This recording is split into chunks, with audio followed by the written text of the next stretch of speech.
माँ से ही सीखा होगा।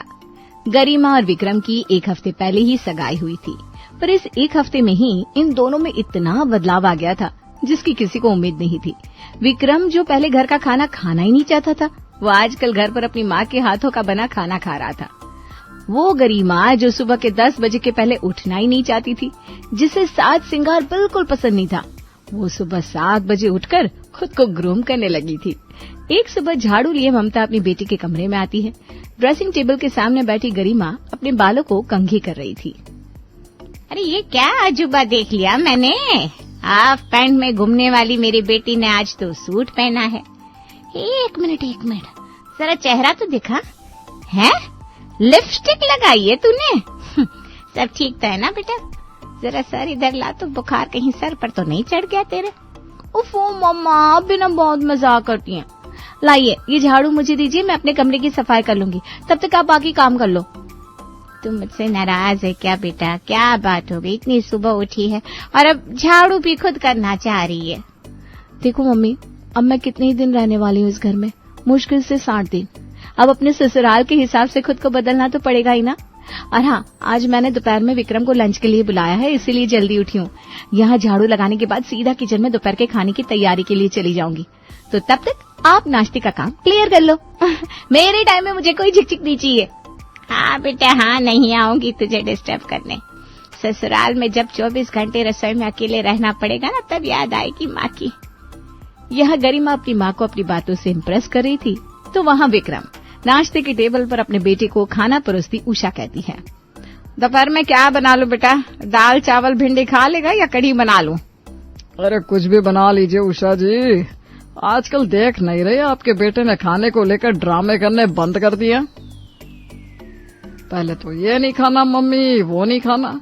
अब जैसा ही लगा कि बीवी आने वाली है, वो तो इतना ड्रामा सहेगी नहीं, तो आ गया लाइन पर। ऐसी कोई बात नहीं है जी, ये होता है कुंडली मिलाकर रिश्ते करने का प्रभाव। मैंने कहा था ना, अगर कुंडली सही से मिले तो इंसान का नेचर अपने आप बदलने लग जाता है। कुंडली का तो पता नहीं मम्मी, खुद को बदलने की इच्छा भी होनी चाहिए। और जितना मैं गरिमा को समझ पा रहा हूँ, पापा वो मेरे सारे नखरे आराम से उठा लेगी। और हाँ मम्मी, जहाँ तक रही दोपहर के खाने की बात, तो दोपहर में कुछ भी बनाने की जरूरत नहीं है। मेरे कुछ दोस्तों ने आज बाहर मिलने का प्लान किया है, तो मैं बाहर ही खा लूंगा। और अपनी माँ से झूठ कहकर विक्रम पहुंच जाता है गरिमा के घर, जहां अपने होने वाले पति के लिए गरिमा ने खाने की इतने डिशेस बनाए थे कि पूरा डाइनिंग टेबल भर गया था। सुबह से लगी पड़ी है ये आपके लिए लंच तैयार करने में बेटा जी। अब फाइनल टेस्टिंग कीजिए और बताइए कैसा बना है सब कुछ। दाल तड़का, काजू के चावल, नान, पनीर की सब्जी, मशरूम की सब्जी। बाप रे बाप, इतना सब बनाने की क्या जरूरत है गरिमा? देख लो, ये सब करके तुम मेरे एक्सपेक्टेशंस हाई कर रही हो। फिर शादी के बाद ऐसा ही टेस्टी खाना मांगूंगा मैं, फिर मत कहना। सिर्फ इतना ही नहीं, शादी के बाद तो मैंने सोचा है कम से कम 5 तरह की सब्जियां बनाऊंगी, पर अगर तुम सस्ते में निपटाना चाहती हो तो कोई बात नहीं। इसी तरह दिन बीत रहे थे और आते हर दिन के साथ गरिमा और विक्रम के बीच का प्यार बढ़ता ही जा रहा था। इसी तरह प्यार प्यार और प्यार के साथ सगाई और शादी के बीच के 3 महीने यूं निकल जाते हैं और गरिमा और विक्रम की शादी हो जाती है। शुरुआत में तो सब कुछ अच्छा ही चल रहा था। दोनों एक दूसरे के लिए कस्में वादे निभा भी रहे थे। फिर दोनों हनीमून से होकर आते हैं और वापस से विक्रम अपने काम पर लग जाता है और गरिमा पर आ जाती है रसोई की जिम्मेदारी। एक सुबह, अरे बहू बना दिए क्या पराठे? या सारी खातिर सिर्फ विक्रम की होगी? हाँ मम्मी जी, बस बना ही रही हूँ। कितना काम हो जाता है ससुराल में। किसी ने सच कहा है, हनीमून पीरियड इतना शॉर्ट पीरियड का होता है कि उंगलियों पर गिना जा सके। वहाँ पापा जी नाश्ता मांग रहे हैं और यहाँ बस आलू ही उबले, कुछ भी तैयार नहीं है। नींद कैसे नहीं खुली आज, मेरी समझ में नहीं आ रहा। एक काम करती हूँ, आलू के पराठे बना लेती हूँ, ये सही रहेगा। गरिमा फटाफट पराठे बेलती है और तवे पर चढ़ाकर जैसे ही लाइटर से गैस ऑन करने की कोशिश करती है, गैस ऑन होती नहीं। हे भगवान, पहले आटा खत्म हो गया तो आटा लेकर आना पड़ा। अभी गैस भी ऑन नहीं हो रही है, कहीं गैस खत्म तो नहीं हो गई। गरिमा चेक करती है तो समझ में आता है कि गैस तो खत्म हो चुकी है, तो नया सिलेंडर लगाना पड़ेगा। इसलिए वो जाती है अपने पति के पास हॉल में। सुबह तुमसे बेडशीट नहीं लगाई जा रही थी और अब ये सिलेंडर? चलो लगवा देता हूँ। ये क्या तरीका है? शादी के पहले तो कहते थे चांद सितारे तोड़ लाऊंगा और अब सिलेंडर लगाने में भी ड्रामे। सिलेंडर कौन सा मैं खुद के लिए लगवा रही हूँ? ब्रेकफास्ट तो भाई सब करेंगे, मुझे तो ब्रेकफास्ट करते करते ही 12-1 बज जाते हैं। विक्रम सिलेंडर फिटिंग करने के बाद डाइनिंग टेबल पर जाकर बैठ जाता है। फिर सभी के लिए बनाकर लाती है गरिमा आलू के पराठे और पुदीने की चटनी। बस पराठे और चटनी बनाए बहू? नाश्ते में और क्या बनता है मम्मी जी? 2-3 तरह के पकवान तो दोपहर के खाने में या रात के खाने में बनाए जाते हैं। नाश्ता तो ऐसा ही होता है ना। अच्छा किया बहू कि बता दिया कि नाश्ता ऐसा ही होता है। मैं भी पहले यही कहती थी, पर मेरे बनाए खाने को खाने के बाद विक्रम सामने से कहता था, मम्मी मेरी गरिमा तो 4-5 बार डिशेस नाश्ते में बना देती हैं, इसीलिए मैंने पूछ लिया भाई। मैं भी यही कहने वाला था मम्मी, सिर्फ पराठे गरिमा? तुम तो कहती थी शादी हो जाने दो एक बार विक्रम, उसके बाद तुम खाते खाते थक जाओगे, इतने डिशेस बनाऊंगी। बदल गई ना, जरूर इसके माँ ने सिखाया होगा। खुशबू क्या कहा? क्या किसने सिखाया होगा? खाना बना बनाया मिल गया ना तो खा लो, ड्रामे क्या कर रहे हो तुम लोग? तो भी साथ में बैठ जा बहू। नाश्ता करने के बाद विक्रम काम पर चला जाता है। नाश्ते का काम सलटाने के बाद गरिमा खुद का नाश्ता लेकर बैठती है। तभी उसे उसकी माँ का कॉल आता है। क्या कर रही है बेटा? मन लग रहा है ना तेरा वहाँ? अरे नहीं, मैं भी ना ये क्या पूछ रही हूँ, तेरा मन तो सगाई के बाद ही यहाँ से उठ गया था। विक्रम जी कहती रहती थी। ये भी अच्छा ही है, मैं तो माँ हूँ, मैं तो चाहूंगी तू वहाँ खुश रहे। अरे मम्मी, शादी के पहले तुम्हारा दामाद कुछ और था, यहाँ 4 महीने हुए नहीं कि हरकतें बदल गई है इसकी। कह रहा है नाश्ते में सिर्फ पराठे बनाकर दे दिए। तो क्या बनाकर देती? मैं भी तो इंसान हूँ, पहले तो नौकर चाकरों की बात करता था और अब देखो। अरे कोई नहीं बेटा, इतनी छोटी छोटी बातों को दिल पर नहीं लगाते। तू भी किसी बात पर ताने मार देना दामाद जी को, हो गई बात बराबर। अपनी माँ की बात सुनने के बाद गरिमा को भी विक्रम की ये हरकत नॉर्मल लगती है। रात को रोज की तरह गरिमा अपनी सास के साथ मिलकर डिनर तैयार कर कमरे में जाती है जहाँ विक्रम फोन यूज कर रहा था। भूले तो नहीं हो ना, आज सैटरडे है और हर सैटरडे हम लॉन्ग ड्राइव पर जाते हैं। अरे हाँ भाई, बिल्कुल याद है, पर अभी बहुत जोरों की भूख भी लग रही है गरिमा, थोड़ा बहुत खा लेते हैं, उसके बाद रात को 11 बजे तक चलते हैं लॉन्ग ड्राइव पर। पूरे 1 हफ्ते के बाद आज मेरी बुलेट घर से बाहर निकलेगी। 1 हफ्ते के बाद क्यों? हर रोज ही बाइक से लोग ड्राइव पर जाना शुरू कर देते, फिर तुम्हारी बुलेट को हर रोज फ्रेश हवा भी मिल जाएगी। और हाँ, मैं बाहर खाऊंगी, घर पर नहीं खाने वाली आज मैं खाना गर्म कर देती हूँ, तुम बाहर आ जाओ। यहाँ गरिमा अपने कमरे से बाहर आती है तो वहाँ उषा विक्रम के कमरे में चली जाती है। गरिमा खाना डाइनिंग टेबल पर लगाती है।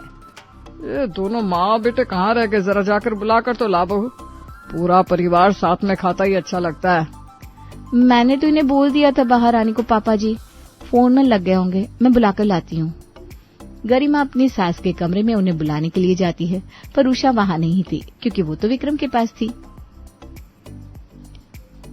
मम्मी जी अपने कमरे में नहीं है? जरूर विक्रम जी से बातें कर रही होंगी। गरिमा जैसे ही अपने कमरे में जाती है उषा कहती है, अरे तो बुलाने क्यों आ गई बहू, मैं आ रही थी। ये कहकर उषा कमरे से बाहर चली जाती है। गरिमा, वो मैं क्या कह रहा था कि हम रात का प्लान कैंसिल कर सकते हैं क्या? मेरा मतलब है बाइक में इस तरह इतनी रात गए घूमना ठीक नहीं है ना। ये क्या बात हुई? पहले भी तो घूमते थे हम, उस वक्त तो हमारी शादी भी नहीं हुई थी, मेरे घर से उठाकर मुझे घुमाने लेकर जाते थे तुम।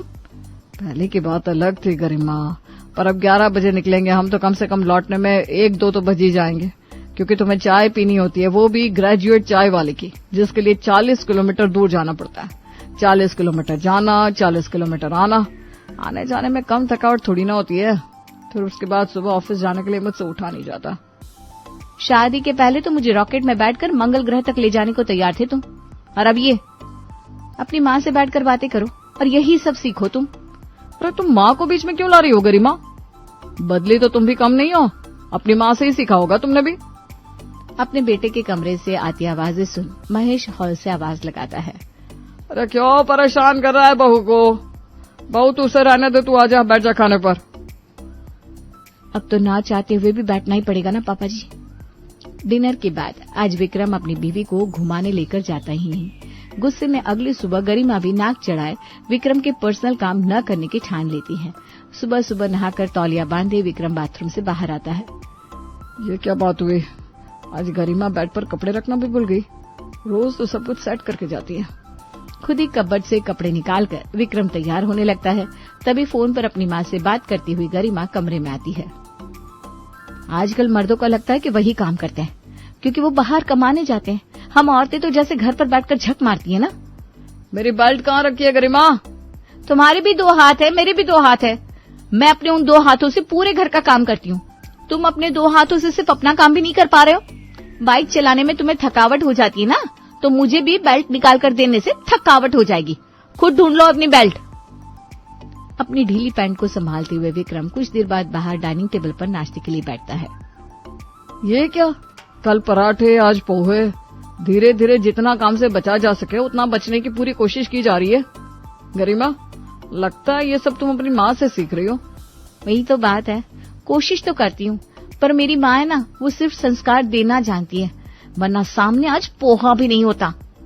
क्या तुम दोनों हर वक्त एक दूसरे को टॉन्ट मारते रहते हो? तो भी बहू समझा कर, अगर कुछ अच्छा खाने का मन होता है विक्रम को तो खिला दिया कर। तेरा भी कोई फर्ज है कि नहीं अपने पति की तरफ? वाह मम्मी जी वाह, आप तो खिलाड़ी निकली। पहले खुद सारा रायता फैलाया और अब सीधी बन रही है। क्या मैं नहीं जानती विक्रम को रात को मुझे घुमाने ले जाने के लिए किसने मना किया था? अच्छा, मैं क्या कह रही थी बहू, आज सुबह ना पारुल का फोन आया था। उसके घर पर उसके ननद और नंदोई आने वाले हैं, तो खाने की तैयारी करना जाना होगा। चली जाएगी क्या तू? मैंने अभी तक तो कुछ कहा नहीं, तू हाँ में भरेगी तभी हाँ करूंगी। हाँ मम्मी जी, इसमें क्या प्रॉब्लम है? बस यही काम था मम्मी जी, या कुछ और भी? अरे हाँ बहू, तेरे पास लाल रंग की वो साड़ी नहीं है क्या जो तू अपने मायके से लेकर आई है? जरा देना तो, पारुल के घर जाना है ना, तो वही पहन कर जाऊंगी। मेहमानों के सामने लगना चाहिए कि कोई आया है। जी मम्मी जी। अपनी सास की सारी बातों में हामी भरने के बाद गरिमा रसोई में जाकर बाकी कामों में लग जाती है। मम्मी को कॉल मिला देती हूँ, कल भी बात नहीं हो पाई थी, फिर पारुल आंटी के यहाँ भी तो जाना होगा मुझे। गरिमा अपनी माँ को फोन मिलाकर उनसे बातें करने लगती है। पर तू आज अपनी पड़ोसन के यहाँ चली जाएगी तो फिर अपनी सास के एनिवर्सरी का प्रिपरेशन कैसे करेगी? भूल गई क्या कल तेरी सास की एनिवर्सरी है? ओ मम्मी, सही याद दिलाया आपने। ये बात तो दिमाग से ही निकल गई थी मेरे। अगर मैं पारुल आंटी के यहाँ चली गई तो कल एनिवर्सरी के लिए रेस्टोरेंट बुकिंग का काम, मम्मी जी के लिए गिफ्ट लेना और बाकी सारे काम कब करूंगी? उसी वक्त विक्रम अपनी झूठी प्लेट सिंक में रखने के लिए किचन में आता है और गरिमा को अपने मायके बात करता देख लेता है। यहाँ विक्रम रसोई से बाहर निकलता है और वहाँ गरिमा। मैं क्या कह रही थी मम्मी जी, अभी तक हमने पायल आंटी जी को हामी नहीं भरी है ना, तो मना कर दीजिएगा ना, मैं नहीं जा पाऊंगी। बस मुझे लगा ही था कि उल्टी चलने वाली गरिमा आज मेरी माँ की कई सारी बातों पर हामी कैसे भर रही है। अभी किचन में ये अपनी माँ से बात कर रही थी। मम्मी, जरूर इसकी माँ ने सिखाया होगा। तुम घूम फिर कर मेरी माँ पर क्यों आ जाती हो विक्रम? क्योंकि तुम मेरी माँ पर आती रहती हो, दिन भर क्या कहती रहती हो, माँ ने सिखाया होगा, माँ ने सिखाया होगा। सीख तो तुम अपनी माँ से रही हो। इसी बात पर फिर विक्रम और गरिमा की बहस छिड़ जाती है। छोटी सी बात इतनी बढ़ जाती है कि रात को एक कमरे में विक्रम और गरिमा सोते तक नहीं। ये तो रोज रोज का हो गया उषा जी। क्या लगता है समदन जी से बात करनी चाहिए क्या? मैं बात करनी चाहिए क्या होता है, बात तो मैं करूंगी, आखिर मेरे बेटे और बहू के रिश्ते की बात है। और तमतमाती हुई उषा लगाती है ममता को कॉल। अब मुझे क्या कह रही हैं समधन जी, आग तो आपने लगा कर रखी है मेरी बेटी के जीवन में। अपने बेटे को मेरी बेटी के खिलाफ भड़काती रहती हैं आप। अगर वो अपनी बीवी को घुमाने लेकर जा ही रहा है तो आपको क्या प्रॉब्लम है? ऐसा तो नहीं है कि आपको वो बिना खाना परोसे घूमने निकल जाती है। खाना गर्मा गर्म मिल रहा है आपको, दामाद जी आपको अपनी सैलरी से खर्चे दे रहे हैं, फिर क्या बाकी रह गया? क्या दोनों के बीच की प्राइवेसी आपको खत्म करनी है? फिर आप कहेंगे कि बच्चा नहीं हो रहा। भगवान जानता है मैं कभी भी विक्रम को गरिमा के साथ समय बिताने से मना नहीं करती समधन जी। मैं ऐसा क्यों करूंगी? एक काम कीजिए, आप और समधी जी यहाँ आ जाइए, दोनों परिवार मिलकर बैठकर बातें करें, तभी ये मिसअंडरस्टैंडिंग खत्म हो सकती है। और अगली सुबह ही गरिमा के पेरेंट्स उसके ससुराल पहुंच जाते हैं। बताइए दामाद जी, आपको ऐसा क्यों लगता है कि मैं गरिमा के कान भरती हूँ? अरे तू बता बहू, तुझे ऐसा क्यों लगता है कि मैं विक्रम को भड़का रही हूँ? क्योंकि जब भी गरिमा अपनी बात बदलती है उससे पहले वो आपसे ही बात कर रही होती है मम्मी जी। जैसे कि उसने पहले तो मम्मी से कहा कि वो पारुल आंटी के पास जाने को तैयार है, फिर उसने आपसे बात की और पारुल आंटी के यहाँ जाने से मना कर दिया। जैसे कि पहले विक्रम ने मुझे कहा था कि वो मुझे घुमाने लेकर जाएगा और शादी के पहले मुझे घुमाने लेकर जाता भी था। रात को घूमने की बात फाइनल करके जैसे ही मैं कमरे से बाहर आई, आप कमरे में चली गई मम्मी जी। इन 10 मिनट में भगवान जाने आपने क्या बातें की विक्रम से कि उसने प्लान ही कैंसिल कर दिया। वो तो एक इंसिडेंट था, ऐसा तो कई बार हुआ है। खैर, वैसे भी अब इन बातों से कोई फर्क नहीं पड़ता। मम्मी, मैं तुम्हारे साथ ही चलूंगी, मुझे यहाँ नहीं रहना है। विक्रम वो नहीं है जो शादी के पहले था। बदली तो तुम भी हो गरिमा। शादी के पहले तो तुम कहती थी, बाबू मैं तुम्हें अपने हाथों से खाना बनाकर खिलाऊंगी, 10 तरह के पकवान बनाऊंगी। पहले तुम मुझसे रात रात भर बातें करती थी और अब रसोई से आते ही सो जाती हो। तुम्हारे वादे, ये करूंगी वो करूंगी, क्या हुआ उन वादों का? जब तक लोग दूर रहते हैं वादे आराम से किए जा सकते हैं बेटा। असली परीक्षा तो शादी के बाद शुरू होती है। उस वक्त तुम दोनों पर कोई जिम्मेदारी नहीं थी, इसलिए वो खुशी खुशी तुम्हारे लिए अलग अलग तरह के डिशेस बनाकर खिलाती थी। यहाँ उस पर घर के तीनों वक्त खाना बनाने की जिम्मेदारी है, जैसे कि तुम पर काम की जिम्मेदारी है। इतनी छोटी छोटी बातों पर रिश्ते नहीं टूटते बेटा। तुम दोनों को समझना होगा कि यही तुम दोनों की रियलिटी है। ना ही बहू को उसकी माँ कुछ सिखा रही है, ना ही तुझे तेरी माँ। अगर आपस में कोई प्रॉब्लम है तो एक दूसरे से बात करो और सॉल्व करो। अब विक्रम और गरिमा समझ जाते हैं कि वो इस छोटी सी प्रॉब्लम को बहुत बड़ा बना रहे थे। शादी के पहले वो जिस ख्यालों की दुनिया में थे वो अक्सर ख्यालों में ही होती है। अब उनका सामना रियलिटी से है।